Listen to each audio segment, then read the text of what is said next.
Welcome to Capturing the Intangibles, the variety show podcast on technology, innovation, and culture with no real agenda, just engaging conversation and arguments between colleagues and friends over whose unrefined philosophy is clearly flawed. So, grab a cocktail and join us as we test the limits of casual discovery. All right, hey fellas, welcome to our first ever podcast of Capturing the Intangibles. How you guys feeling? Awesome. Yeah, good, Rick. How's it going? Awesome. So let's kind of provide some context first of what the hell we're doing here. So really, the whole purpose of what we're here to talk about is we really just want to have some really in-depth conversations on just things we're passionate about. Yes, it is likely going to be primarily centered around technology because of the things we do, the things that we're passionate about, but this is a variety show. So there's no limits per se. We may go off into a tangent about food. Who knows? But for context of the audience, we're all colleagues, and probably more importantly, we're all friends. We work at Infor together, and we work on a modern technology platform called Infor OS. And I think it's probably fair to say that we've worked on a really wide range of technology components throughout our various careers, specifically with Infor. And I hesitate to call you guys experts, but it's safer to say we're certainly passionate about what we do and our team culture and how we hold that in such high regard and standards. And we really wanted to expand our typical team conversations in a podcast form. So naturally, we said, to hell with it. Let's just talk about anything and everything and see where it goes and have some fun with it. So maybe for light intros, we've got Massimo Capoce here. He's the smartest guy in the room by far, who leads our entire team. We've got Mike Kalinowski here, who leads our data strategy. And my name's Rick Ryder, and I just do what these guys tell me. But I've worked in a lot of areas around Infor OS, including user experience, AI technologies, extensibility, et cetera. But guys, let's get into it. So I thought a good starting point for our first podcast is something we talk about often, and it always brings lively debate and conversation, but it's really what I've been calling this clash between consumer technology and enterprise technology, and how we feel that there is a massive gap. Like we try to employ a lot of things in our own daily lives, but is it really the same as a typical business and enterprise is going to employ it? So I think we all agree it's really, really, really fast in the consumer space. So you look at the AI-enabled devices, the automation that you have in your homes. I mean, both of you probably have smart everything going on, and you look at where more innovative things like self-driving cars is going. Like that it's just on a fast-paced rate for everything in the consumer space. But it feels like it's much. I mean, it doesn't feel. It's realistically so much slower in the enterprise space, and why is that? And Massimo, one of the things that you and I have been researching heavily, even this week, is we've been trying to go back and look at the analyst and how people talk about the hype cycle and what's coming in the next year. And it really feels like, there might be some new terms that are out there, like hyper automation, which in my opinion is just a new term for existing technology for marketing purposes. But whatever, it feels like it hasn't changed in the last 3 years. Right? And do you guys agree with that? Yeah, absolutely. I mean, there is a huge issue that what you see is that the consumers, the technology comes out, the consumer takes it and embrace it and use it, while the enterprise is just looking at it and waiting and waiting and waiting, right? So it is real, and it is unreal that why is it the enterprise businesses and are not taking advantage of these new technologies? And it could be a couple of reasons. I can give you a couple of reasons. Maybe CIOs are still busy with application portfolio rationalizations. Maybe they have compliance issues, like they are implementing GDPR projects, and so they are busy all with still this what you should have done actually 10 years ago, like application portfolio rationalizations. But if you are now busy with that, then you're not looking at the new innovations, and maybe a lot of them they see also as a risky projects, and so they may danger their own career. So they go a little bit more slow and more paying attention on not doing mistakes, but at the same time, the same company is not innovating and is not becoming relevant. Is becoming relevant in their own industry. Yeah, Mike, what do you think from your perspective? I think it runs the gamut, right? I mean, Massimo kind of hits the nail on the head in that a lot of people, I think the biggest innovative decision that they make when it comes to enterprise software ends up being picking an ERP at the end of the day. And it's how to run their business or how to improve business processes. But while we like to see a lot of radical shifts in consumer technology spaces, so I just moved last week and there was an iPad on the wall that has everything from the blinds to the lights to the fans to really everything completely automated. And we welcome that and we like how easy it is to consume this. It's just very natural to step into that line of innovation in the consumer space. And I think the other part of this is also that oftentimes decision makers find it challenging to identify quick, easy, tangible value in a way that almost doesn't make you think about the innovation that's actually happening behind the scenes. So, I think it takes creative leadership to look a little bit deeper under the surface to identify that we're not just making technology selections at, like Massimo said, a rationalization about the ERP portfolio or software portfolio, but actually how do we actually start generating new types of value, which I think I don't think people have trouble with if you put it to them, but I think it's not necessarily something that's driving the day-to-day running of the line of business or business continuity. And so it becomes very, very difficult to get out of that sort of sense of complacency and see, how can we actually use some of these big data, cloud technologies, new novel approaches that we love seeing in Facebook, Instagram, IoT and connected homes and so on. How do we translate, the wow impact of that into enterprise? And I think, yeah, there is a schism there, but I think part of it is also shifting the perspective of how do we actually drive the next generation of innovation and not just simply picking the most appealing software with the best perks and the nicest dinners when they take us out for dinner and so on, and then starting to think about the future, which can be a little challenging at times. Yeah, and I think that's Rick. What Mike was saying is very important. Is the quick wins, right? And what I'm seeing as well is that maybe companies and CEOs dare to take some innovations, but the other problem I'm seeing is that maybe they do a POC or proof of concept in artificial intelligence or big data or IoT, but 90% of the times I been studying this, but most of the time, 90% of the time, this POC never materialize in production code or in production value. So they just they do it, then they figure it out that actually, yeah, okay, it works, but they really figure it out how tangible the value is, and then they just stay as a POC. And that's actually an issue because they should people should plan innovations in such a way that it really improves the business process and the outcomes. And so take the innovations, define a good path to adopt it, and then use it. And unfortunately, today it is just POC level. I haven't seen really companies leading from taking advantage and going in like I'm going to use this instead of I'm going to try it and then let's see. Yeah, and I think there's a good bridge there between Mike. I really loved how you just described it, which was making the business think. And it's almost like you don't want them to do that in order to materialize these proof of concepts that Massimo is alluding to. And just for context, we know that these ERP projects are heavy things, right? We know they're time consuming. We know that they can be difficult. What we're talking about here is that next value added innovation. So we're talking, Massimo, you hit AI and ML. There's even still big data and analytics. And what do we really mean by insights beyond just analytics? So kind of blending the two together between ML, we're talking about now hyper automation. And I gave you my perspective on that term. IoT still out there, blockchain still out there, but how is anyone Yeah. really using that? Mhm. But here's the thing. Those we have been reading about for 3 years now.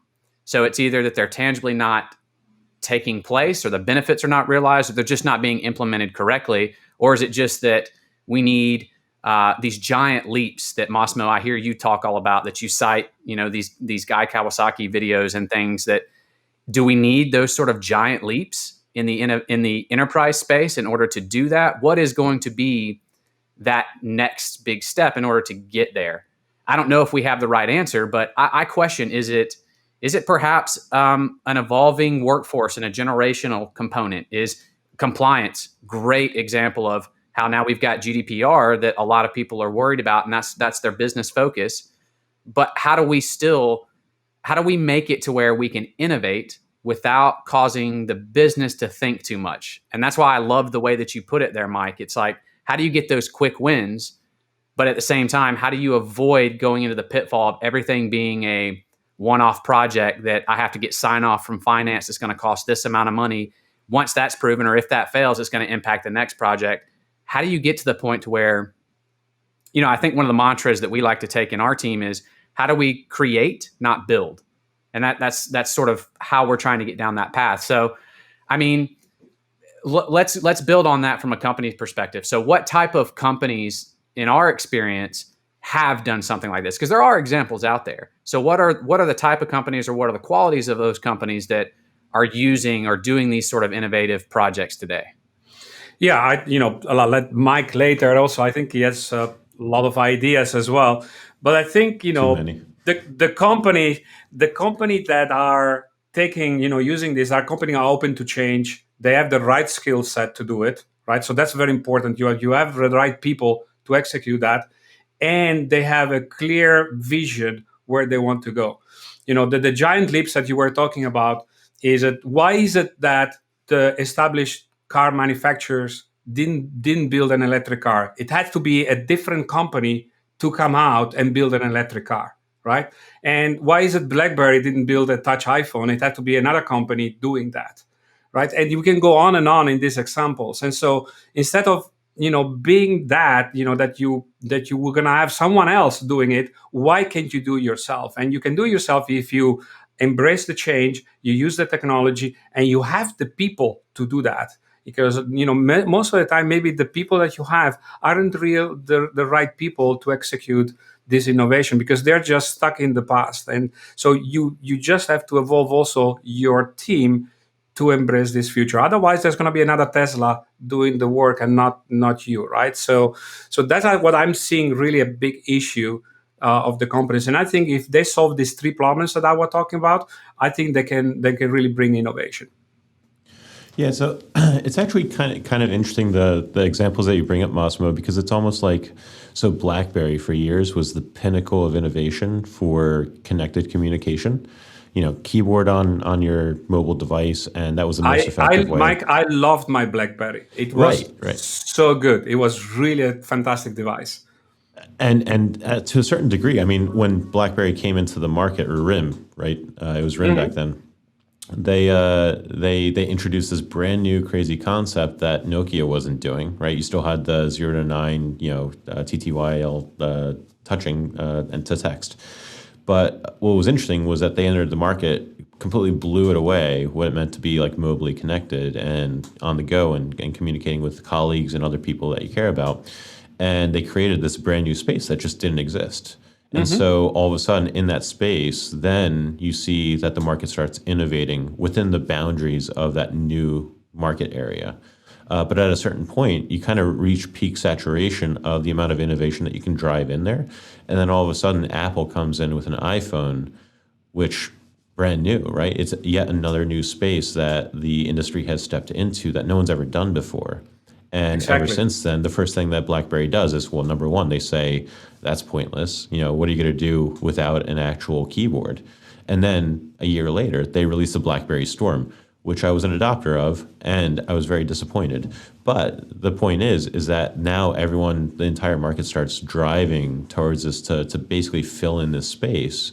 And then you start innovating within this new silo. And so I think it's very interesting, Mike, if you see now Apple or Samsung, now we are at 10 years more on touch devices. And are they going to be the one introducing the new? Yeah, folding is still a touch device, but it's an evolution of it. But will Apple and Samsung be the ones introducing the new era of phones, or will be another company coming in, right? So we are at the same point. This touch device is saturated as well, like you were saying. BlackBerry was saturated off of a keyboard. So will they be the new ones? And it's the same in the enterprise software. Again, if you are not looking forward, you're just making things what you have better and better. but not doing new things or create, Rick was saying, if you don't create, if you just make things better and better, isn't really good enough anymore, right? Yeah. That's an interesting point, Massimo, because we've talked with a lot of our friends at Constellation, right, about purchasing trends and how it tends to always be about what can my ERP provide that facilitates my business as it exists today.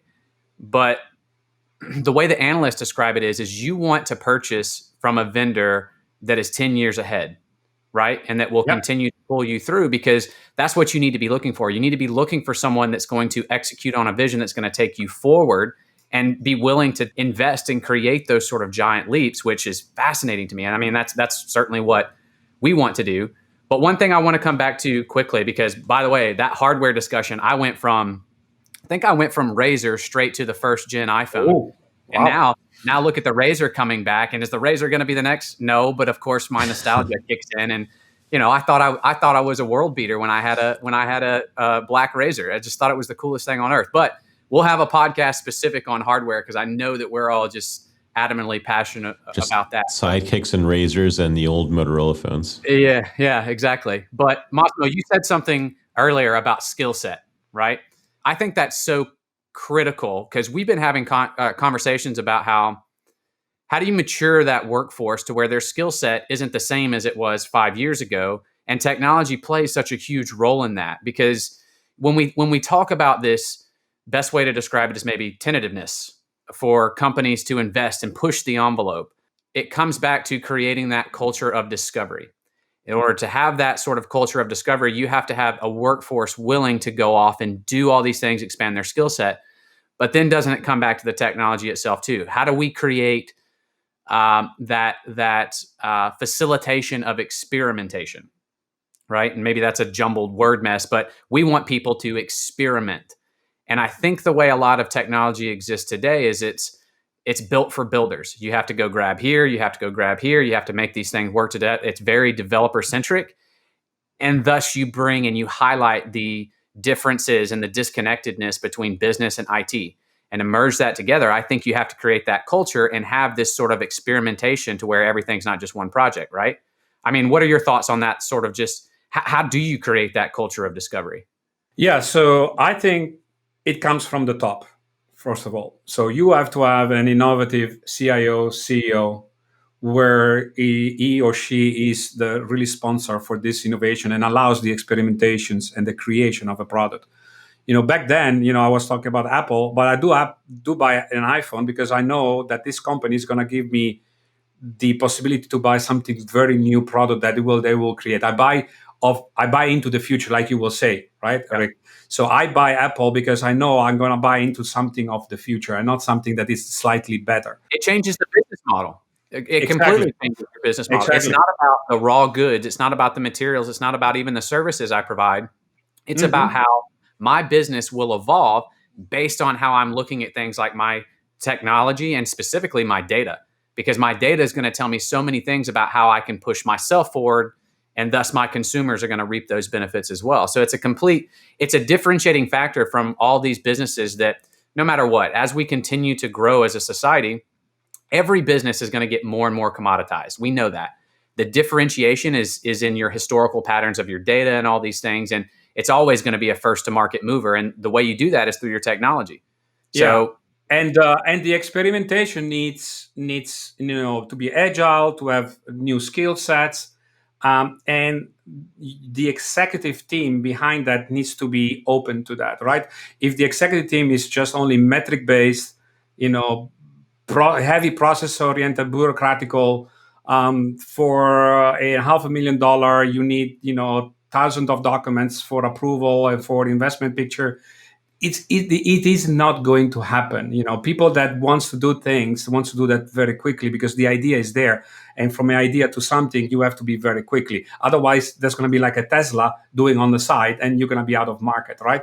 So it needs to come from the top and down and allow the experimentation, and then you need to figure out, do I have the right people that they want to embrace that change and want that experimentation, or do I need to hire new talent? So that's really very important.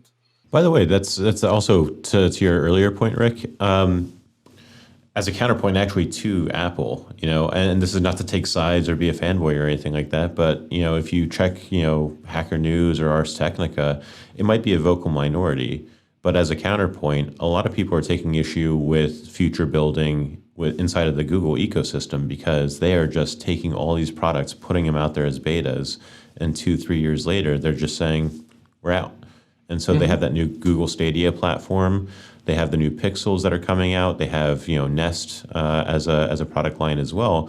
And people are starting to get a little shaky. Is this a company that I can build into the future with, or am I going to find myself out of support and without an ecosystem, especially in the IoT space, right? For connected devices in the home, did I invest in a company that considers this idea dead and that they don't want to continue to support it? And so, yeah, I mean, that is building for the future and deciding for the future.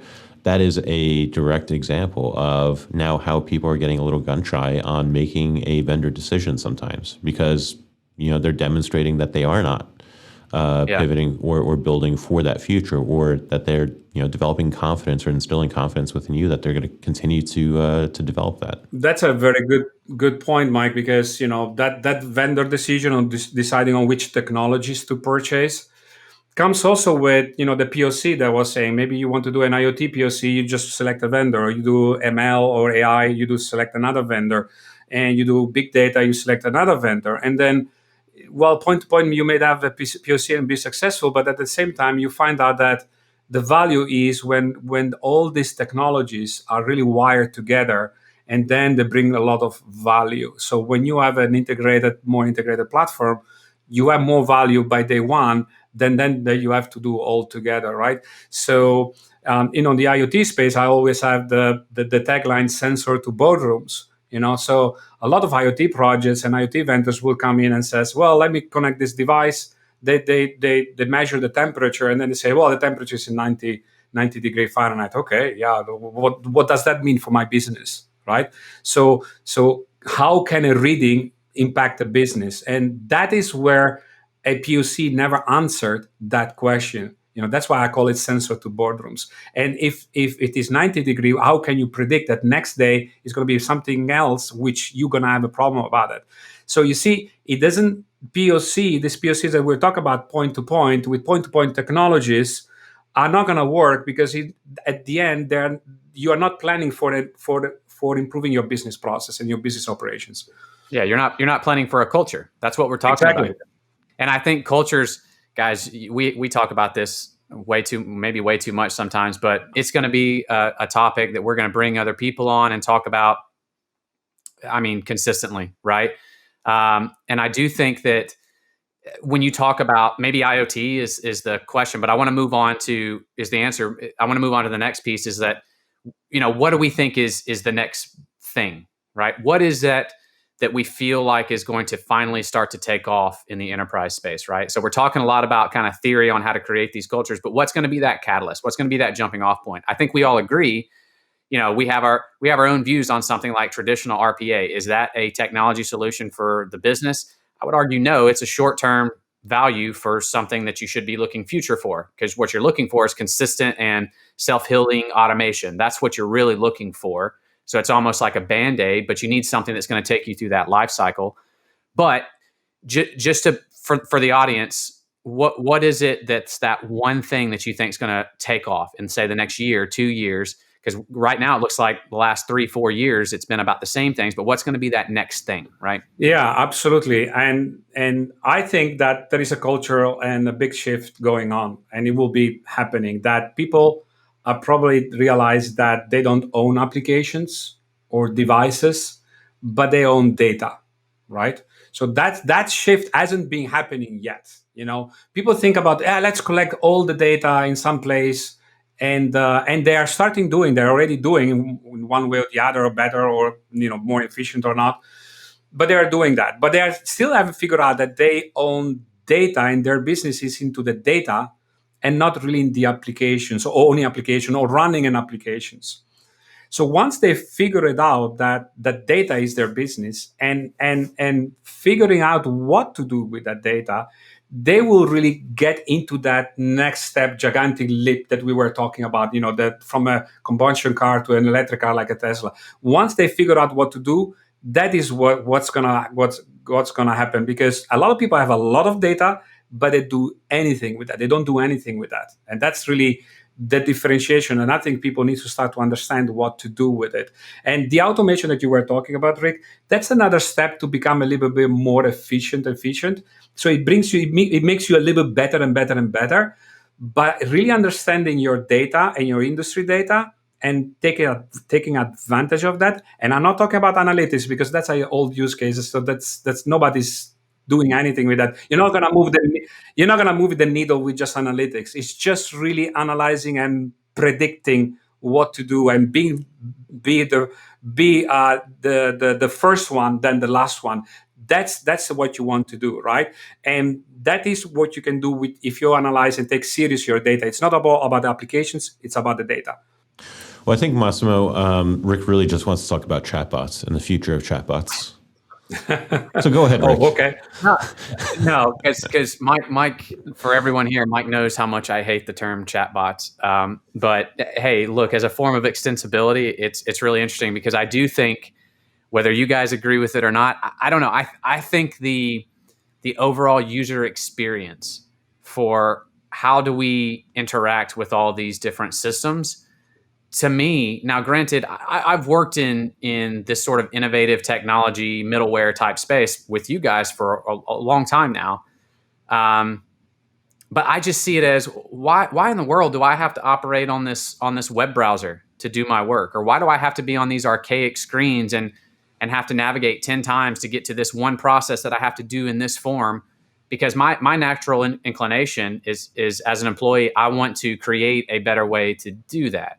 So if that's through something like an Alexa device, and I can make sure that it's done securely and the business can trust that I can do that, or making especially during COVID times, right? Look at what we're doing here right now as we're more remote. What if I can do more things on the go or from my home, but also still not be so tied down to my laptop all the time?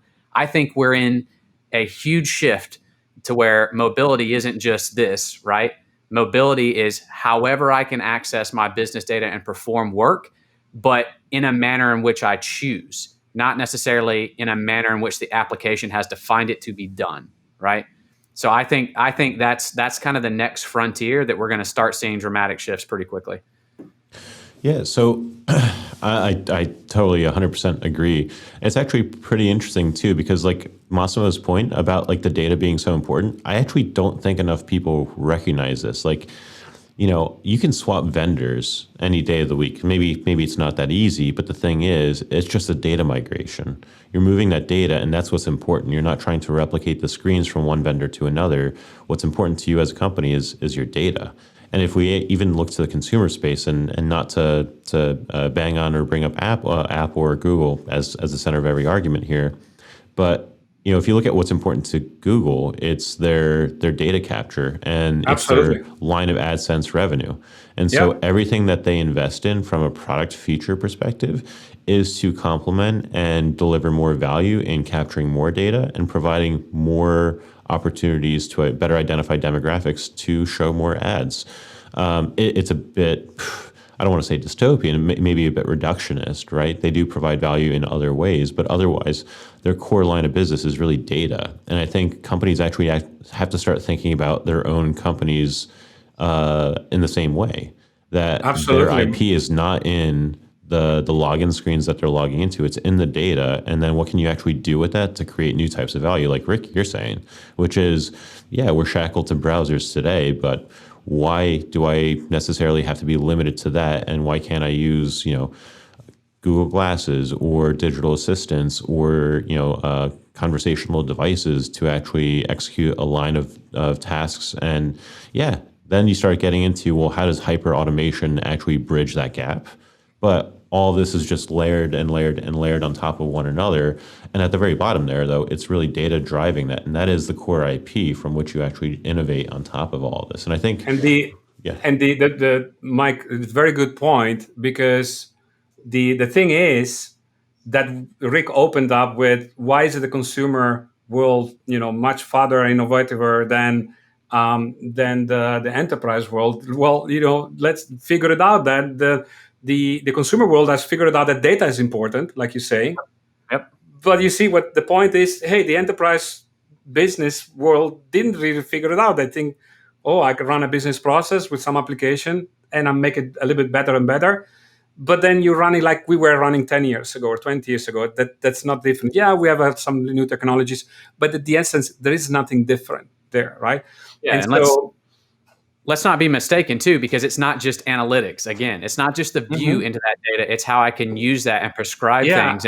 And just for the analytics we had 10 years ago or 20 years yeah, ago. So nothing different, right? it's a great facility, right? Like Mhm. I'm not trying to diminish that, but it's taking that a step further. Analytics is not big data, right? Mhm. Like it is so much bigger than that. But Mike, one thing that you said before we move into our last kind of topic is, what you're describing with, say, Google or Apple or those technology companies. We're not talking about that as well. Like it could be any consumer, any of our customers. Their value is now in their data Mhm. because they're going to get more competitors. They're going to see all this different competition. Everything for their entire business moving forward is centered around their data, right? And that's how they're going to innovate moving forward. But let's take a spin on CIOs, right? So both of you, I would like to get your input on, if you were a CIO today, and maybe you've already said this, what is the area in which you would focus? I know you're saying data, but let's be more specific, because let me kind of kick off for myself. To me, it gets back to Massimo. You brought up kind of the cultural, the talent, the skill set. It's all about the talent for me right now, and that Mhm. talent is shifting and adjusting. So, how you define that talent? Is it I need data scientists? I would argue no, not necessarily. Maybe short term, but we want to facilitate that everyone's a creator. Um, but I want to focus on any innovation that allows me to attract creators, right? Mhm. And not necessarily creators for a new product for my business, but anyone with an imagination to say, hey, the way I'm handling this AP should be completely different, and here's how. I think that's going to be the most valuable quality of human resources moving forward, right? But anyways, let me get your perspective first, Massimo. Yeah, absolutely. And so the creators, what you're saying, it's really good because, you could say, hey, let's go and embark. If I would be a CIO, let's embark on digital transformation. Everybody talks about the digital transformation. And then what's really meaning, you then they end up to implement a new ERP. And is that really a digital transformation? Because you're just getting from an older version to a new version, but your business processes are the same and you're doing the same things. So digital transformation is where you really take some innovative technologies with some innovative talents and you try to change and make it better and even better for your competition. And data is one of the area, right? So, and by the way, the data, it's not only about how the data of your business process, capturing that and making more insights on that, but also on usage of the software, right? So usage of the software is another dimension that nobody's talk about, that makes you understanding where are bottlenecks in the way you use the process and the software, and where you need more automation or you need less automation because you need more checkpoints for maybe compliance. And so combining this data of the process, data of the usage, that is where you have to start and really making that next level. But again, you need creators, you need people that look at the data with a different mindset and go start to build new type of applications or usage or outcomes on top of that data. Yep. Mike, what do you think? I mean, everyone just kind of groups all this responsibility into like the business analyst role. So basically, if you don't have a description for it, just make them a business analyst. But yeah, I mean, like before, you drove innovation through architects and engineering and depth of functionality. So you could pull 13 buttons and levers on a wall, and you can get the computer to print out a calculation. Increasingly, and we're still kind of in that mode to some degree. We're thinking that we need to hire network engineers, we need to hire DBAs, and so on. But now we're kind of well past that point, especially with COVID as well right now, right? Because more and more people are rushing to move their workloads up and into the cloud to support remote workers and so on. And to some people, they consider that innovation. but they're trying to figure out like, well, what do we do with the existing labor and the talent that we have on hand today? How can we use and reuse their capabilities to create value? And it is, now stepping into, especially with the younger generations entering the workforce. And I know, Rick, you and I look like that young generation. I think we're Hey, like I am young too as well. and Massimo, sorry, Okay. Massimo, yeah. Okay. Rick, you're 21, right? I see a White Claw in your hand. Yeah, barely. Just barely. okay. But yeah, it's honestly some part of it. I think is also going to be driven by just almost patience of people coming out of school, entering the workforce, and not having the patience to learn 14 button click processes to do their job, and they want to focus more on content curation. So I think in the space of like data catalogs, for example, like actually knowing where and what all of your data is, so I can actually figure out what I can do with the data rather than actually building solutions to engineer like the storage of that data. I think stepping into that content creation mode is where the next generation of CIOs really need to start thinking about their hiring profiles and how they're onboarding talent here. So I think that's a huge one, and that's a cultural shift, right? Yep. And I have a suggestion for the CIOs. Guess what? With the COVID, right? Everybody works from home and remote. So you don't need to look at the pool of talent around your city. Now your pool of talent is the entire world. You can go and find talent entire world with Teams or Zoom. You can get everybody connected. So it's actually very interesting that a lot of companies were usually hiring around the city or the region where they were located, but then the pool of talent is gone because other companies are fishing in the same pool, and then the A players and B players or A plus players are gone already. But like, guess what? You can find your A players in wherever in the world now. So for me, my call to the CIOs, if you'd say, well, I can find talent, you can today. In your pool is the entire world. Yeah, by the by, just completely independent of technology, but half of my new neighbors that I realized, so I'm in Philadelphia, which is far cheaper than New York City. But now that everyone's having to work from home in New York, there's no office to go to. People are stuck in these little 300 square foot shoe boxes. They're like, well, this money that I'm spending, 4 or 5, 6 grand, what's that going to get me in Philadelphia? What's that going to get me in other cities? Probably Atlanta too. I'm sure you're seeing like some of the people moving down south from the north here. But like everyone I meet in my building, since I just moved in, they want to pet my dogs. They ask me where I'm from. Yeah, it's exchange, and they're all coming from New York, so it's the same exact thing. Like everything is global. The same trend we have in the Netherlands. Everybody's getting out of Amsterdam, The Hague, Rotterdam, and they go countryside, cheaper, bigger houses, and they can work from there. Yeah. Yep. It no longer matters, right? Mm-hmm. Yeah. So I think just to bridge this whole gap of what we've been talking about, we've gone from the tentativeness of innovation in the enterprise space, and then we've kind of bridged that towards like talent, right? And how we feel, especially in our team, and we're trying to see how other customers view that as well. But bridging that gap between that tentativeness and that talent gap sounds like they need an experimentation ecosystem, right? Mm-hmm. That may be like the guiding force to build this sort of to get beyond that hype cycle, as the analysts like to say, right? Mm-hmm. But guys, we're gonna have so many more topics. I've been jotting down notes on more specifically how we can get into all this stuff. But love you guys. This has been fun, and we'll pick this up next time. Yeah. Can we talk about food next time? Sure. Okay, cool. Check his Instagram. All right. See you guys. Bye.